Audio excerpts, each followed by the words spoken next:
ये रामचंद्र जी हैं। आगे क्या लिखा है? रामचंद्र पुलिस की गिरफ्त में। रामचंद्र यादव ई रिक्शा चलाकर पाल रहा है परिवार। बादली विधायक को अभद्र भाषा का प्रयोग कर धमकाने वाला रामचंद्र यादव सामान्य परिवार से है। मूल रूप से कानपुर का रहने वाला है। मौजूदा समय में यह कानपुर में ही ई रिक्शा चलाकर अपना परिवार पालता है। इसके 2 बच्चे हैं जो दिल्ली में पढ़ते हैं। भाई और बहनों, शिक्षा लेनी है हमने। शिक्षा, दुनिया का मार्ग और भक्ति मार्ग, इस मार्ग में रात और दिन का अंतर होता है। दुनिया को अपने भविष्य का ज्ञान नहीं है, दुनिया को अध्यात्म का ज्ञान नहीं है, दुनिया को मोक्ष का ज्ञान नहीं है। दुनिया केवल दुनियादारी को ही जानती है, पहचानती है, समझती है कि यदि हमारे पास में पैसा होगा, 4 लोग हमें जानते होंगे, तो समाज में हमारी इज्जत होगी, अच्छे से रहेंगे, खाएंगे, पिएंगे। जिसके पास अच्छा पैसा है, बढ़िया प्रॉपर्टी है, बस वो इंसान समझो उसने अपने जीवन को सफल कर लिया।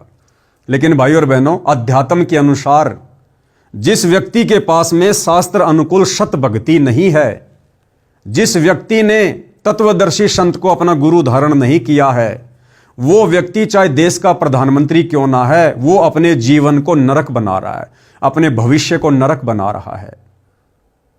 सतगुरु से उपदेश ना लेकर, सत भक्ति शुरू ना करके, आज भले कोई देश का प्रधानमंत्री है, बहुत बड़ा विधायक है, मंत्री है, अगले जन्म में वो लक 84 योनि में जाएगा, गधे, कुत्ते, सूअर के शरीर भोगेगा, तरह तरह के कष्ट, यातनाएं, पीड़ाओं का सामना करेगा, नरक में जाएगा। फिर कभी मनुष्य जन्म मिला, फिर ना जाने वो मंत्री रहे ना रहे, कैसा जीवन मिले। आज आप देख रहे हैं रोडों पर किस प्रकार से मनुष्य जन्म प्राप्त करके भी लोग सारा दिन दिए बाबा, दिए बाबा, 2 पैसे के लिए सारा दिन दुनिया का मुंह देखते रहते हैं। तो भाई और बहनों, भक्ति मार्ग और जगत का मार्ग, इसमें रात और दिन का अंतर है। तो यहां पर क्या लिखा गया है कि रामचंद्र यादव की 2 संतान हैं, एक लड़का है, एक लड़की है, क्योंकि दास तो पर्सनली जानता है, एक लड़का, एक लड़की। भाई और बहनों, रामचंद्र यादव का काम पहले बहुत अच्छा चलता था। 1-2 गाड़ियां थी उसके पास में, स्कूल में लगा रखी थी, बच्चों को लाता था, छोड़ता था।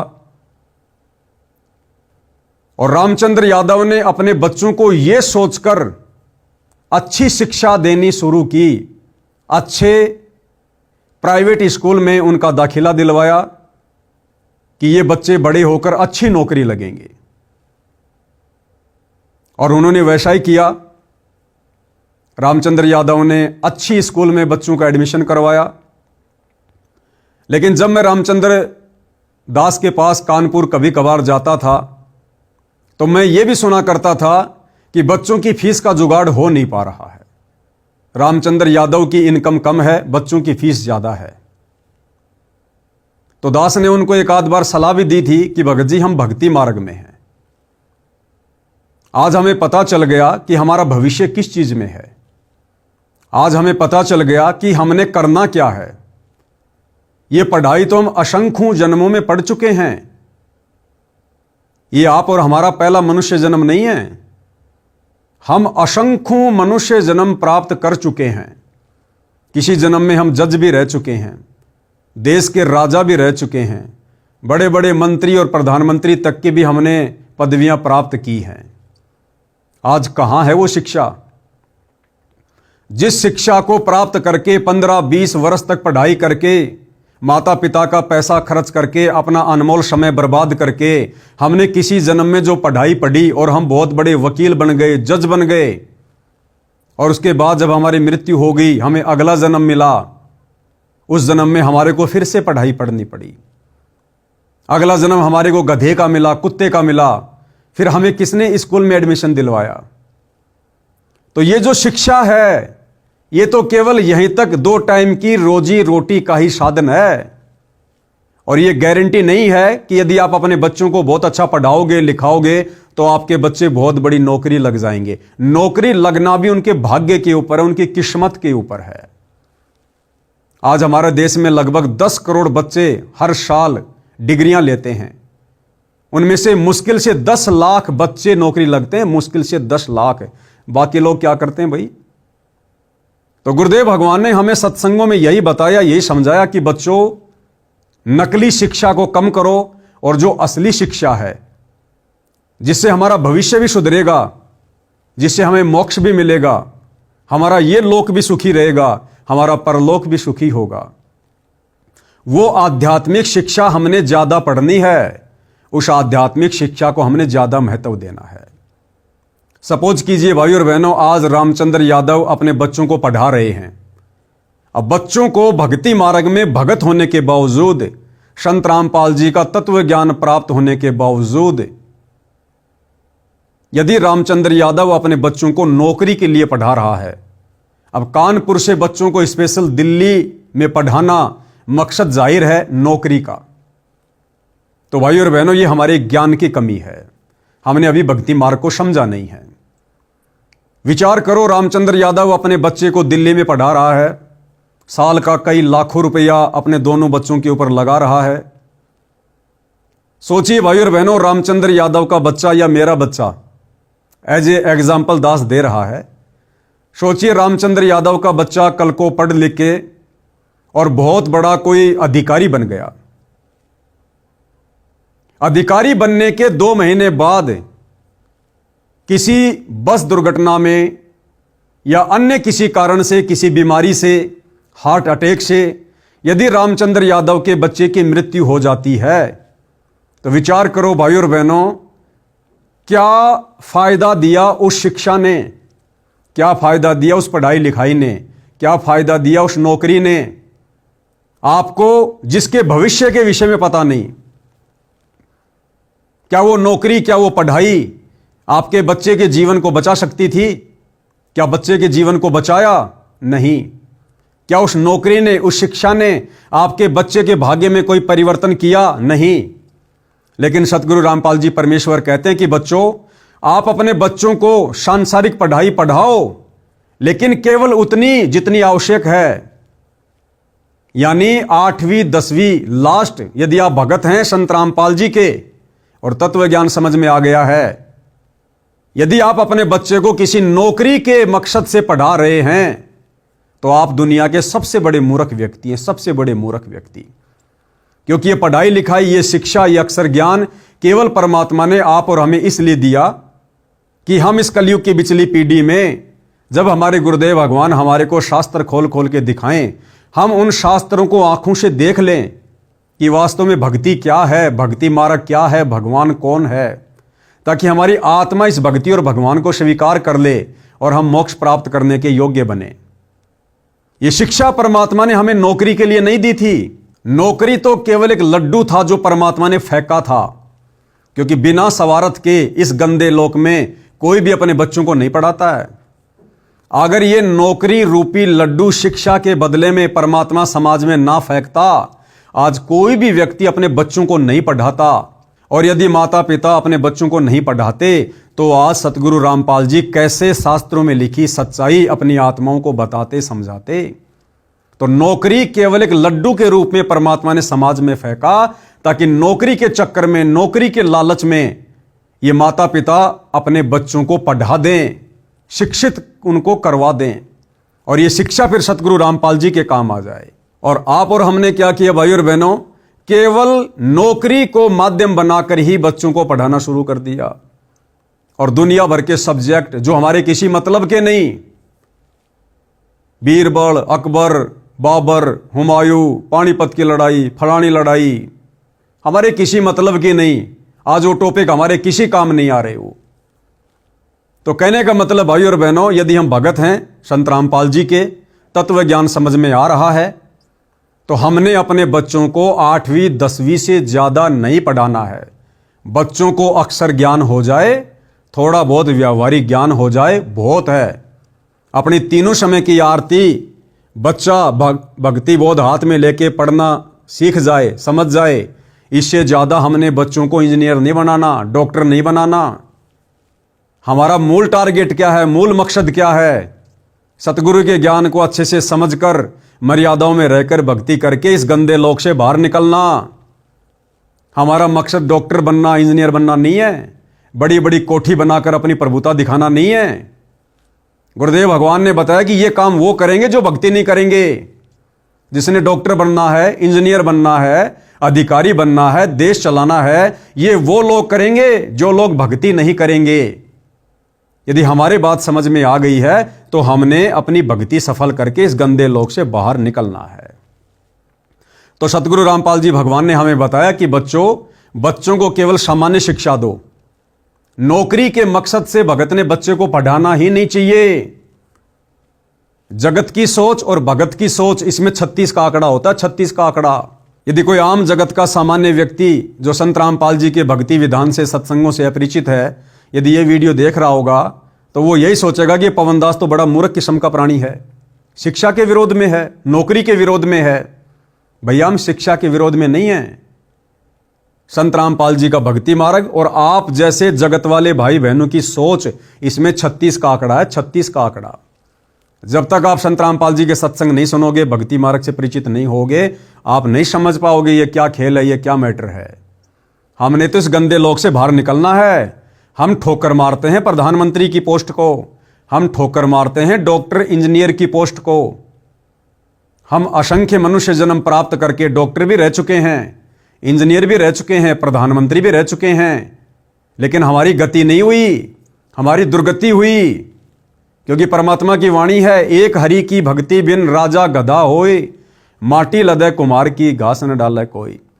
इस पृथ्वी का राजा तो छोड़िए, देवताओं का राजा इंद्र भी मरने के बाद में सीधा गधी की योनि में जाता, गधी की योनि में। तो क्या काम आई वो इंद्र की पदवी, वो राजा की पदवी, वो बड़ी बड़ी डिग्रियां हमारे। तो भाई और बहनों, आप और हमने इस पचड़े में बिल्कुल नहीं पढ़ना है।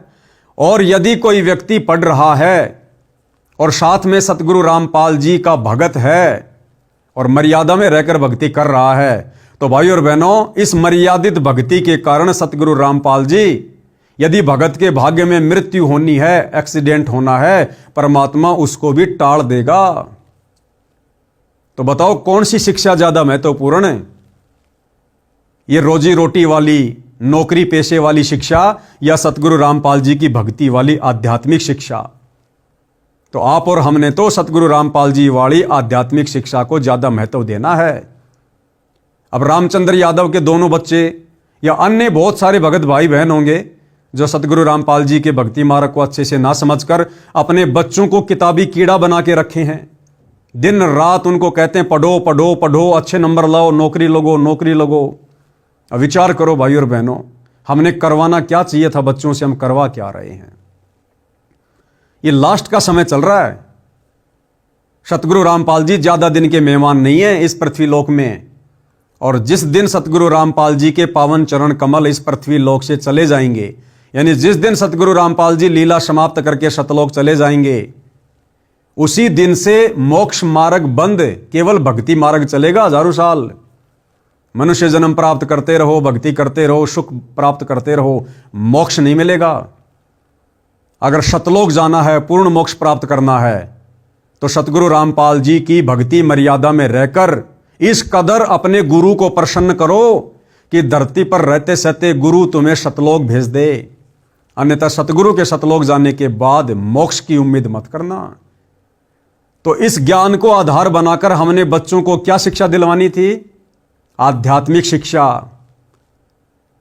आज उन भगत भाई बहनों के बच्चे, जिन बच्चों को रोजी रोटी के मकसद से, नौकरी के मकसद से वो पढ़ा रहे हैं, बड़ी बड़ी स्कूलों में बड़ी बड़ी कोचिंग करवा रहे हैं, महंगी महंगी फीस दे रहे हैं। अब विचार करो भाई और बहनों, बच्चे क्या पढ़ रहे हैं? बच्चे क्या पढ़ रहे हैं वहां? 10-10, 12-12 घंटे उन कागज के टुकड़ों में अपनी आंखें काली कर रहे हैं। पानीपत की लड़ाई कब हुई, कुरुक्षेत्र की लड़ाई कब हुई, सोमनाथ का मंदिर किसने लूटा, अकबर कौन था, बीरबल कौन था, बाबर कौन था, कौन सी लड़ाई कौन से साल में लड़ी गई। अरे हमारे क्या काम आएंगी ये चीजें? 10-12 घंटे उन फालतू के टॉपिक के ऊपर हम अपने बच्चों का अनमोल समय और एक एक बेशकीमती सांसें बर्बाद करवा रहे हैं। वो समय हमने परमात्मा की भक्ति में लगवाना है, परमात्मा की भक्ति में। आज आप अपने बच्चों को कह रहे हो बच्चों पढ़ो पढ़ो, और जितना ज्यादा बच्चे उन कागज के टुकड़ों में आंखें काली कर रहे हैं। आप बड़े प्रसन्न होते हैं, मेरा बेटा रोजाना 10 घंटे पढ़ता है, रात को जब आंख खुल जाती है तुरंत पढ़ने में लग जाता है। और भक्ति आप अपने बच्चे से 1 घंटे भी ढंग से नहीं करवा रहे, 1 घंटे भी, तो आप भी परमात्मा के दोषी बन रहे हैं। तो वही गलती यहां रामचंद्र जी ने की, और हमने शिक्षा यह लेनी है भाई और बहनों, हमने ये गलती नहीं करनी है। साध संगति से जुड़े सत्सेवक भाई बहन यदि अपने बच्चों को महंगे महंगी स्कूल में पढ़ा रहे हैं, यदि महंगी महंगी फीस भर रहे हैं, यदि नौकरी के मकसद से पढ़ा रहे हैं, तो भाई और बहनों आप सतगुरु रामपाल जी के भगत की श्रेणी में अभी तक नहीं हैं। अभी तक आपको सतगुरु रामपाल जी का ज्ञान समझ में नहीं आया है। जो पैसा हम व्यर्थ में एक नौकरी के मकसद से महंगी महंगी फीस भरने में व्यर्थ में गवा रहे हैं, अरे 10वां अंश अपने गुरु को दान करते समय तो हमारी जो है खोपड़ी में खुजली शुरू हो जाती है, और वहां लाखों रुपया साल का महीने का हम बर्बाद कर रहे हैं, जिस नौकरी की कोई गारंटी भी नहीं है। और सतगुरु कहते हैं बच्चों 1 रुपया दोगे 1000 गुना देगा परमात्मा, 1000 गुना करके। इसका मतलब अभी हम ज्ञान से पूर्णतया परिचित नहीं हैं। तो सत्सेवक भाई बहन इस बात का विशेष तौर पर ध्यान रखे, क्योंकि भाई और बहनों मैं पवन दास उतना ही बोलता हूं, वही बोलता हूं जो मेरे गुरुदेव के विधान में है और जिन बातों पर मैं पहले अमल करता हूं। मैंने अपने बड़े लड़के को केवल 10वीं तक पढ़ाया, छोटे लड़के को केवल 7वीं तक पढ़ाया, और मेरे भाई के 2 बच्चे मेरे साथ में रहते हैं। उनकी माताजी की मृत्यु के बाद दोनों बच्चे मुश्किल से 2री या 3री, बस इससे ज्यादा स्कूल में नहीं गए, और अच्छे से पढ़ते हैं, नित्य नियम करते हैं, कोई दिक्कत नहीं है। 12वीं कक्षा का बच्चा भी इतनी अच्छी हिंदी नहीं पढ़ता होगा जितनी अच्छी हिंदी बच्चे मेरे भाई के लड़के जो परमात्मा के भगत हैं, एक लड़का एक लड़की, जो वर्तमान में पढ़ रहे हैं और परमात्मा की भक्ति कर रहे हैं, उन कागज के टुकड़ों में स्कूल कॉलेज में जाकर अपनी आंखें खराब नहीं कर रहे। अरे क्या बताया गुरुदेव ने हमें, कहता हूं कहीं जात हूं कहूं बजाकर ढोल। ये ढोल बजाने वाली बात क्यों कही परमात्मा ने वाणी में, कि मूर्ख किस्म के प्राणी मेरे सत्संगों को सीरियस नहीं लेते, हल्के में ले रहे हैं। इसलिए परमात्मा कहते हैं कहता हूं कहीं जात हूं कहूं बजाकर ढोल, कि मैं चिल्ला चिल्ला के कह रहा हूं, नादानो चीख चीख के कह रहा हूं। श्वास जो खाली जात है वो 3 लोक का मोल, एक मनुष्य श्वास और 3 लोक से कीमती, पृथ्वी लोक, पाताल लोक, स्वर्ग लोक, इन तीनों लोकों की संपत्ति से ज्यादा कीमती एक मनुष्य की श्वास है। अब सोचिए आप अपने बच्चों को उस नौकरी के लालच में आप कहां लेकर जा रहे हैं, कितना समय और श्वासें बर्बाद करवा रहे हैं। ये समय और श्वासें क्यों दिए थे परमात्मा ने? भक्ति के लिए। आगे चल के रोना पड़ेगा, पछताना पड़ेगा, गया हुआ समय फिर कभी लौटकर वापस नहीं आता। तो यह गलती भाई और बहनों, हम साथ संगति से जुड़े भगत भाई बहनों ने बिल्कुल भी नहीं करनी है। 8वीं 10वीं से ज्यादा बच्चों को मत पढ़ाओ, नौकरी का मकसद अपने दिलो दिमाग से निकाल दो। आने वाले समय में नौकरियां नहीं है, ये तुम्हारी व्यर्थ की पढ़ाई व्यर्थ में जाएगी। ये तुम्हारी डिग्रियां जो आज तुम लेके खुश हो रहे हो, प्रसन्न हो रहे हो, ये डिग्रियां तुम लोगों ने आग के हवाले करनी पड़ेंगी, जलानी पड़ेंगी, फाड़नी पड़ेगी। आने वाला समय युग परिवर्तन 2028 के बाद संत रामपाल जी का है, और संत रामपाल जी के साम्राज्य में, संत रामपाल जी के भक्ति मार्ग में जब पूरे विश्व में केवल उन्हीं का साम्राज्य होगा, तो संत रामपाल जी के साम्राज्य में नौकरियां ये कागज की डिग्रियां देखकर, ये MA, BA, BEd, PhD की डिग्रियां देखकर नहीं मिलेंगी। सेवा मिलेगी भगत का आचरण देखकर, भगत का व्यवहार देखकर, भगत की मर्यादा देखकर, भगत का भक्ति धन देखकर। तो भैया आंखें खोलो। दास पहले भी 2-4 वीडियो बना चुका है इस फर्जी शिक्षा के ऊपर। ये जितनी आवश्यकता थी परमात्मा ने हमें दिलवा दी, और जितनी आवश्यकता है बच्चों को उतनी दिलाओ, ज्यादा आध्यात्मिक शिक्षा दिलवाओ।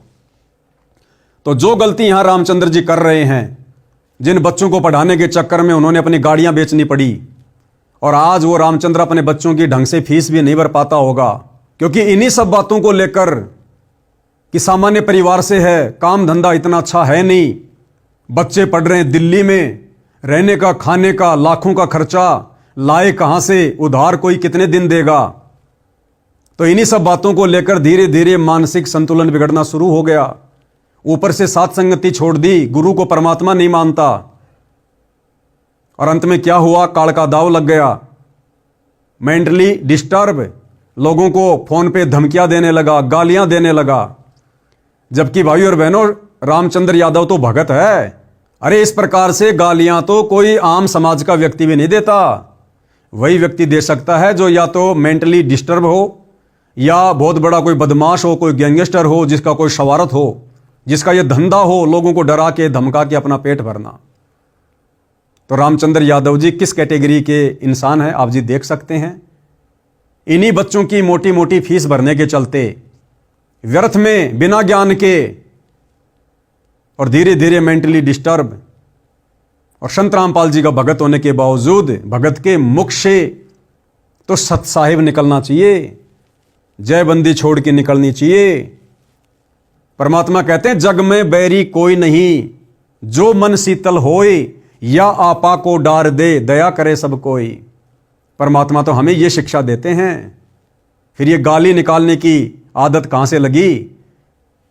क्योंकि गुरुदेव की मर्यादा में नहीं है ना।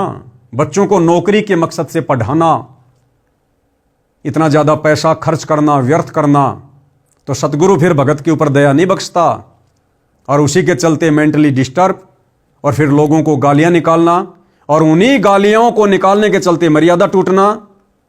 और आज देख लीजिए कहां बैठे हैं, वो जेल में बैठे हुए हैं, और आने वाले इतिहास में भगत समाज के सामने मुंह दिखाने के लायक नहीं। आने वाले समय में पता चलेगा कि रामचंद्र यादव जेल क्यों गया था, सतगुरु की सेवा में गया था या किसी और कारण से गया था, तो पता चलेगा कि मां बहन की गालियां निकालता था। क्या इज्जत रहेगी? क्या उसके बच्चों की इज्जत रहेगी? और रामचंद्र यादव के बच्चे बड़े बड़े हैं, लगभग 18-20 वर्ष के, एक लड़का एक लड़की। अब आप खुद ही विचार करो, एक तरफ तो रामचंद्र यादव अपने बच्चों को उच्च शिक्षा दे रहा है, लेकिन संस्कार, अरे संस्कार के बिना शिक्षा क्या काम की? और सरेआम रामचंद्र यादव सोशल मीडिया पर, अपने फेसबुक आईडी पर ऑडियो डाल रहा है मां बहन की गालियों वाली। क्या उसकी लड़की मोबाइल नहीं रखती होगी? क्या उसका लड़का मोबाइल नहीं रखता होगा? क्या उसकी लड़की वो गालियां नहीं सुनेगी? क्या उसका लड़का नहीं सुनता होगा? तो शिक्षा दे रहे हो लेकिन संस्कार नहीं दे रहे, क्या फायदा फिर उस शिक्षा का? तो यहां पर भाई और बहनों, टोटल जो ये दाव लगा है काल का, क्यों लगा है? सतगुरु की मर्यादाओं में ना रहने के कारण, सतगुरु के ज्ञान को अच्छे से ना समझकर, और इस भक्ति मार्ग पर अपनी मनमानियां करने के चलते।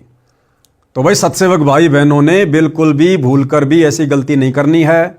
इस प्रकार की घटनाओं के माध्यम से केवल हमने शिक्षा लेनी है, शिक्षा, केवल शिक्षा।